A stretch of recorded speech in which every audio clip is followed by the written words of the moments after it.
Continuamos con más información en esta mañana de la radio, el espacio habitual de salud es los días miércoles, por cuestiones de agenda lo cambiamos para hoy. Hay mucha información para compartir y vamos a hablar con el doctor Julio Saleme, que ya está en línea. Julio, buen día, muchísimas gracias por atendernos. Buen día, ¿qué tal? ¿Cómo estás? Muy bien. Julio, bueno, veníamos hablando de buenas noticias y veníamos señalando el avance de la vacunación, la llegada de más vacunas, las pruebas que van avanzando para hacer combinación de marcas y demás, pero lamentablemente nadie puede ignorar lo que ocurrió ayer y es llegar a un número que duele, que preocupa, que incomoda, 100.000 fallecidos y se pasó ese límite desde el inicio de la pandemia. Sí, en realidad no es una semana de malas noticias, más allá que esto es una tragedia, pero que la venimos viendo hace 6 meses que iba a pasar, 6-7 meses, cuando vimos que en enero no llegaban las vacunas que se prometían llegar. Bueno, este número iba a llegar a muchísimo más, porque ahora lo que hay que ver es si llegamos a 150.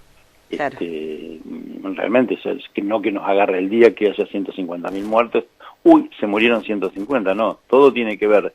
Lo que hacemos hoy va a repercutir dentro de 6 meses. Lo que no se hizo en enero repercutió ahora. Esto es una tragedia, ¿no es cierto? Pero una tragedia no que pasó, no es un accidente que pasó ayer. Ayer pasamos el límite que venimos diciendo hace mucho. Te digo, la tercera ola está entre nosotros. Ya hay más casos detectados, hubo 9 nuevos, hay cerca de 15, 20 casos ya detectados genómicamente en la Argentina de la cepa Delta, o sea que la tercera ola ya está. Ahora, si nosotros nos quedamos tranquilos, cruzados de brazos y esperando que aumenten los contagios, que tengamos 35 o 40.000 nuevos contagios todos los días, y ese día nos sorprendemos, claro, va a ser ese día, va a marcar el hito. Pasa lo mismo con los 100.000 con los 100.000 muertos, ¿no es cierto? Acá ha habido como poco negligencia, desidia y algunas cosas más, sobre todo con la vacuna y los testeos. Esto es responsabilidad pura y exclusivamente del Estado. No forma y no ha habido testeos para buscar y aislar los pacientes portadores del virus en tiempo y en forma. Esto es el resultado, estos son los 100.000 muertos. Pero bueno, ahora hay que mirar para adelante. Es una semana, vuelve a ser una semana de buenas noticias. Porque siguen llegando vacunas. La que no es buena noticia es que la segunda dosis sigue bajísima, en el 11%. O sea que hay que acelerar muchísimo. En lo que queda, habría que estar en 500, 600.000 dosis por día, en lo que queda de julio, los primeros días de agosto, para poder frenar con 2 dosis, frenar más o menos la variante Delta. Porque en algunos países ya se está utilizando vacuna, la que se fabrica en Estados Unidos, Pfizer en este caso, como será en Israel, ya la tercera dosis, para poder evitar esto, porque le han aumentado nuevamente los contagios por la cepa Delta, y en algunos otros países también. O sea, ya se está hablando de la tercera dosis, y nosotros venimos muy rezagados con la segunda dosis, en el 11% de la población. La otra buena noticia está prácticamente ya al caer de la vacuna por parte de la ANMAT, ¿no es cierto?, de la vacuna de Moderna, que estaría viniendo por el mecanismo COVAX, que es de Naciones Unidas, y porque el gobierno compró, van a venir el año que viene, pero bueno, pero estarían aprobadas para menores de 18 años. Y la de CanSino de China también estaría por aprobarse. Aparentemente hay buenos resultados en menores de 18 años, o sea que quizás tengamos un stock por lo menos para los menores de 18 años con patología preexistente, poderlos vacunar rápidamente. Pero esto sería a partir del año que viene. Las que compró el Estado, pero por el mecanismo COVAX, podrían llegar rápidamente. Digo, más están preparando los vuelos, o sea que algún indicio hay para ir a buscar a Estados Unidos. Bien. Podría ser Pfizer o Moderna, pero creo que, digamos, no tiene nadie la certeza, porque te digo, están preparando los vuelos, pero todavía no se sabe para cuándo. Aparentemente digo, sería la vacuna de Moderna. Pero son vacunas iguales, o sea, muy parecidas, porque utilizan, acordate de lo que hemos dicho siempre, el ARN mensajero. que es, digamos, lo más moderno. Uno ya lleva el mensaje de la inmunidad que tiene que producir el organismo, lo lleva ya inscripto en ese ARN mensajero. Entra a la célula ahí nomás en el citoplasma y ya manda la información para que se fabriquen las proteínas que nos van a defender, que son los anticuerpos. No es como todas las demás vacunas, tanto sean por adenovirus como la de AstraZeneca, como la vacuna rusa, ¿no es cierto?, la Sputnik, que utilizan el adenovirus, que es el virus del resfrío, y a eso le ponen una proteína, la proteína de la espiga se llama, de la espícula, que en realidad es la que produce después, va a producir reacciona para que produzcan los anticuerpos. Y las vacunas chinas, recordamos, son virus de COVID, ¿no es cierto?, de SARS-CoV-2, modificados y atenuados, ¿no es cierto?, para que no produzcan la enfermedad, pero sí llevan la información genética para que se produzcan los anticuerpos. Esos son los 3 tipos de vacunas. La que se quieren poner en los niños serían de ARN, que es lo más moderno, que es Pfizer y Moderna. Bien. Esto es una buena noticia porque está al caer, está al caer. Y lo mismo que están llegando vacunas de Sputnik 2 y el principio activo para fabricarlo acá, o sea que la gente que se le está venciendo la segunda dosis, que están vacunados con Sputnik, en poquitos días quizás estén vacunados, se están distribuyendo ya en el país. O sea, esta es una buena noticia. Es el contraste entre las buenas noticias mirando para adelante y bueno, la mala noticia de lo que se hizo en el manejo en este mal manejo de la pandemia, ¿no es cierto? Julio, en los últimos días se está publicando una información que preocupa, es una información periodística, no sé si tiene basamento científico, y es que habría trabajos de revisión de la vacuna AstraZeneca teniendo en cuenta los efectos que se han registrado en algunas personas que la han recibido. ¿Esto científicamente está probado? ¿Es real? No, absolutamente para nada.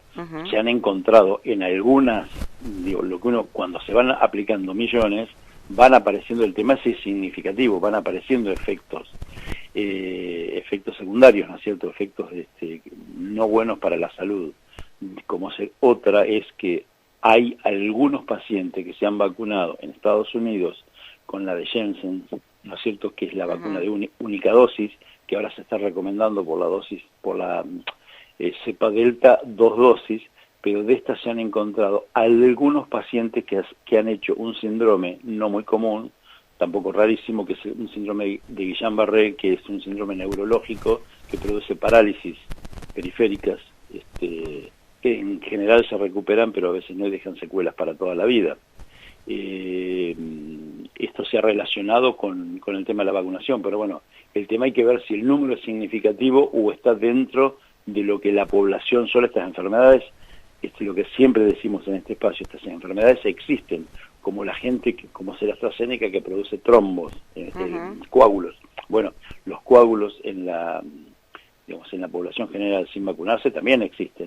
Enfermedades ya existen. Bueno, si se va más allá del número tolerable para la población general, bueno, es porque lo está produciendo la vacuna. Estas cosas están en acción permanentemente, pero no hay ninguna prohibición, aún científicamente ni se ha demostrado nada para ninguna vacuna.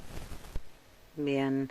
O sea que tranquilamente uno la puede dar, más allá que algunas están produciendo, ¿te acordás lo que decíamos? La reactogenicidad, que son las molestias que produce cuando uno se vacuna los primeros 2 días, el dolor en el brazo, chichos de frío, un poquito de fiebre, cansancio y dolor de cuerpo, y dolor de cabeza. A esto se le llama reactogenicidad, y algunas vacunas producen más que otras según el organismo, pero tiene que ver no solamente con el principio activo, sino con todo lo que compone, lo que va dentro del frasquito, que es hasta agua inclusive, ¿no es cierto? Claro. Lo que se llaman excipientes. Bien. Julio, ¿se prevé que se pueda acelerar más a nivel país el tema de la vacunación? Porque hoy por hoy, y también en informaciones periodísticas, pero también las autoridades hablan de ciudades protegidas o ciudades cubiertas, aquellas que han colocado gran cantidad de vacunas en su población anotada, pero con primera dosis. Es medio flacongo esto, sí, protegida flacamente, digamos, Claro. ¿no? Por decirlo de alguna manera. Hoy hay que tener, la cepa Delta es un tren que viene por la vía, lo ves lejos, se ve la lucecita, pero viene para este lado y lo vamos a chocar. Y si no nos agarra con 2 dosis, que sería corrernos de la vía, nos va a chocar y nos va a pasar por encima. Digo, entonces, hablar de ciudades protegidas con una sola dosis no está protegida de nada. Estás protegido de la cepa de Wuhan, que no existe más ya. Es la enfermedad de principios del año pasado. Claro. Digamos, estás hablando de otra cosa. Es como si vos me decís, mi hijo tiene todas las dosis del sarampión. Yo te diría que bien, te felicito. Pero con el COVID nada que ver. Es otra enfermedad. Acá hay que tener 2 dosis. Y no hay ciudades con 2 dosis que estén completas. No. Acá no hay nada para aplaudir. Hay que ponerse a trabajar y seguir trabajando. Nada para aplaudir. Absolutamente nada. Digo, esto es más vale para llorar. Es una tragedia. Que habrá que buscar responsables y a partir de eso la tragedia podrá transformarse. La historia se hará cargo de esto, estudiará y verá más adelante. Digo, puede transformarse en un genocidio. Porque acá, como poco, vuelvo a repetir, hubo negligencia. Esto podría haberse evitado con vacunas y con testeos. Así que no, ciudades protegidas no creo que haya ninguna. Julio, veníamos hablando y marcábamos preocupación también en su momento, porque y más allá de toda la situación de relación directa con el COVID, había algunas cuestiones que tienen que ver con la relación indirecta y han surgido casos, comentarios, reflexiones, gente que tal vez uno conoce y que por no haber asistido a la consulta, por miedo a contagiarse, porque se retrasa la entrega de determinados insumos, por una serie de cuestiones indirectamente relacionadas con el COVID, también ha habido muchísimos problemas de salud y lamentablemente muchísimas muertes.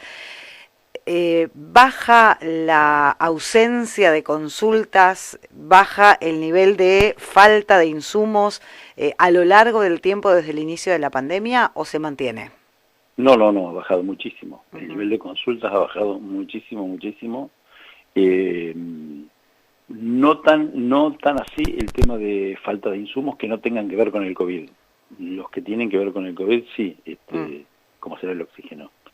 Son elementos prioritarios para ese tratamiento, pero después para los demás tratamientos no ha habido demasiados inconvenientes. Podría llegar a verlos si no vinieran insumos, todavía no los hay, con este tema de la restricción de los vuelos. Claro. Ya hoy las cosas de afuera no están viniendo en barco. Este tipo de cuestiones, ¿no es cierto? Sobre todo vienen en avión, en barcos cargueros, digo. Sobre todo vienen en avión y vos viste que, bueno, las cargas se hacen por, digamos, vuelos especiales, pero también en los vuelos de pasajeros vienen algún tipo de cargas como los medicamentos, los insumos para fabricar medicamentos. Todavía no hay faltante de estas cuestiones, pero sí lo que hay faltante de pacientes en los consultorios, de gente que abandona sus tratamientos por temores, y temores ciertos a veces, digamos, lo que todos conocemos y todos decimos siempre, ir a una sala de espera, encontrar enfermos, lugares chicos, normalmente, ¿no es cierto?, que vos recordarás una sala de espera como es normalmente, es una silla al lado de la otra. Sí.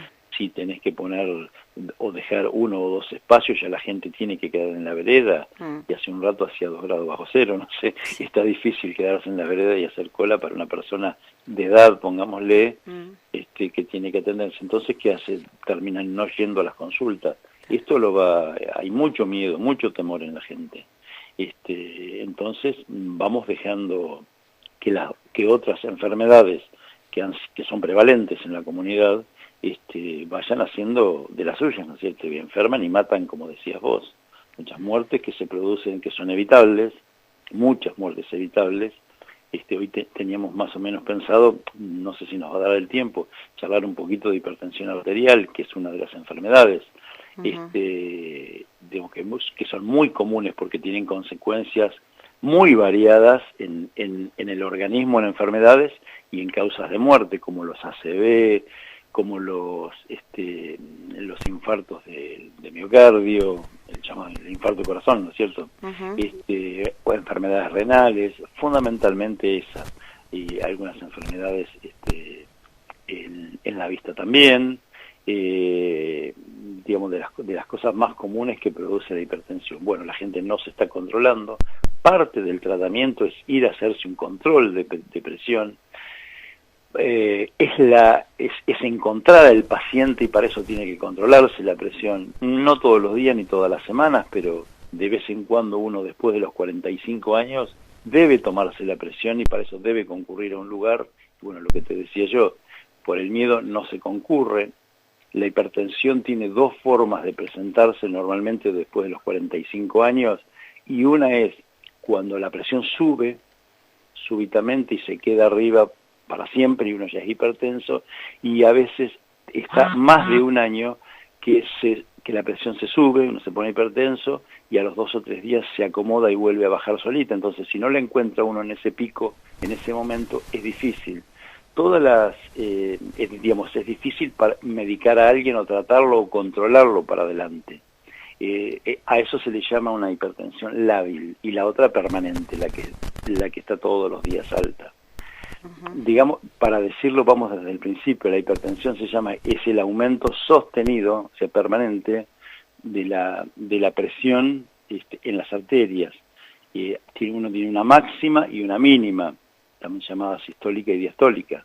La máxima, más o menos, uno tiene que andar en 12, 13 de presión, y la mínima siempre menos de 9. Cuanto menos se pueda tener, mejor. 8, 7, lo menor que pueda tener. Bueno, el no controlar, ya todavía no estamos hablando de medicación, ni de no comer sal, ni hacer dieta, ni caminar. Claro. Digo controlarse nada más, ir a un consultorio o a la salita y tomarse la presión. Eso ya nos está dejando de lado poder encontrar los pacientes y empezar a seguirlos. Después, el hecho de tener ejercicios, digamos así, físicos programados, caminatas, bicicleta, salir a trotar, ir a un gimnasio, esto nomás solito baja la presión, y bajamos digamos, el riesgo de las enfermedades que nombrábamos previamente.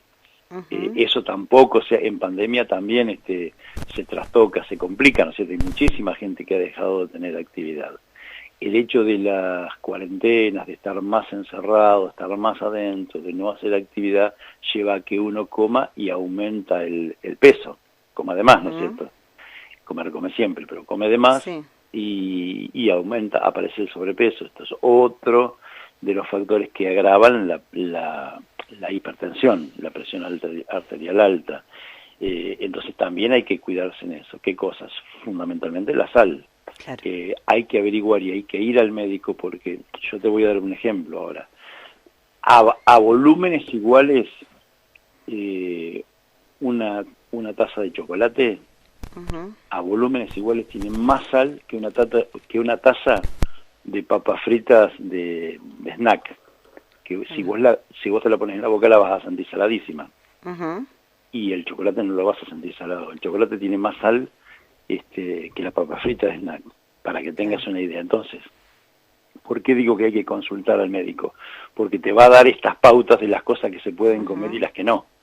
Porque si uno solito intenta sacar la sal, por ahí comete errores. Ves la sal que se ve solamente, considerás la sal que se ve, o la que se siente el gusto. Exactamente, y hay otras, digamos, hay alimentos que tienen mucha sal, las conservas, como ser todas, tienen mucha sal, porque entre las cosas que se le ponen al alimento para conservarlo, en frasco, en lata, en lo que fuere, los preservantes, ¿no es cierto?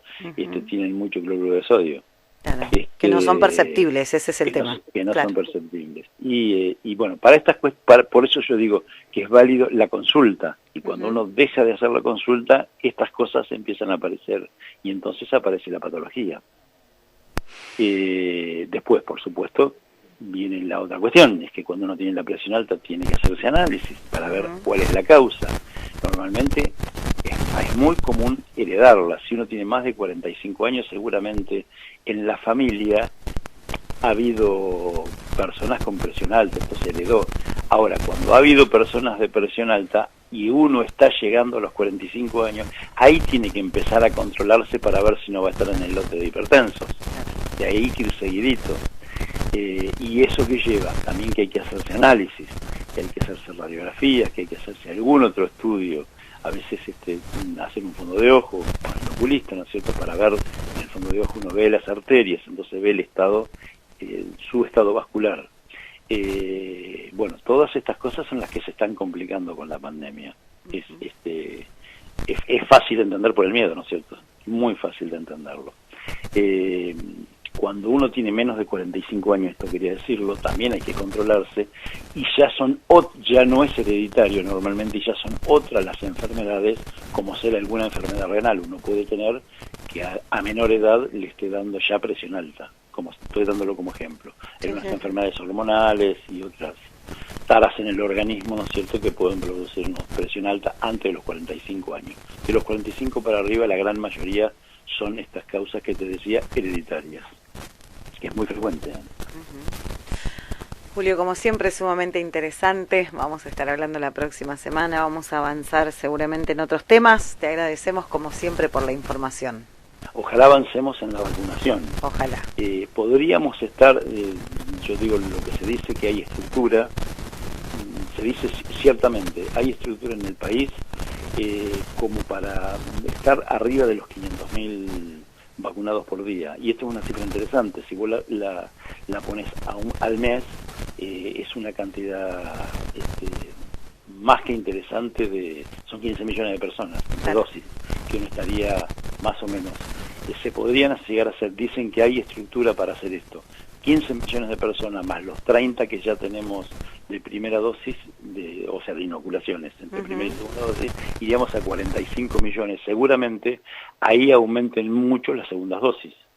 Claro. Casi con seguridad. Así que bueno, ojalá que para la semana que viene podamos estar diciendo algo de esto. Y a cuidarse, por supuesto, a seguir teniendo, por más que uno tenga las dos dosis puestas, acordémonos que viene Delta, que es un tren que viene, que está viniendo, que lo estamos viendo, que vemos la luz venir para nuestro lado de la locomotora. Así que hay que seguirse cuidando, barbijo, alcohol en gel, distanciamiento, no grandes reuniones sociales. Y una cosa sí, quiero remarcar, por lo menos una postura personal de lo que uno se ha informado, es que normalmente en la escuela no se contagia ni se transmite el virus. Entonces, por favor, le pedimos a las autoridades, sobre todo las autoridades locales, porque somos uno de los pocos distritos en la provincia de Buenos Aires que queda sin presencialidad escolar, y esto está produciendo muchísimos trastornos, no solamente en la educación, sino trastornos psíquicos y psiquiátricos en la población de niños y adolescentes, sobre todo por esta causa. Así que esto estamos convencidos de que la escuela no contagia, así que rápidamente habría que ponerse en marcha con la presencialidad escolar. Muchísimas gracias. Por favor. Que tengas buen día, hasta luego. Gracias, igualmente. Bueno, el doctor Julio Saleme, hablándonos de las novedades, siguen siendo buenas porque avanza la vacunación, sigue siendo bueno porque avanza la investigación de las vacunas que se colocan, de la combinación de las vacunas y de cómo se puede mejorar el sistema de inmunizaciones que se está llevando a cabo con el tema del coronavirus. Pero la mala noticia es que lamentablemente, y como se preveía que iba a ocurrir por el manejo que se venía teniendo de la pandemia, superamos los 100.000 muertos a nivel nacional. Por otra parte, hablaba de un manejo que se sigue sosteniendo de la misma manera y que probablemente nos siga sorprendiendo con números altísimos y lleguemos a los 150.000 muertos en muy poco tiempo. Y dejando el mensaje final. Primero, algo en lo que venimos insistiendo, seguir realizando las consultas médicas por el resto de las enfermedades, por la salud en general, seguir con los tratamientos que siempre hemos llevado adelante. Y el último mensaje, también importante, que vuelvan los chicos a las escuelas por su salud mental, física, psíquica y social.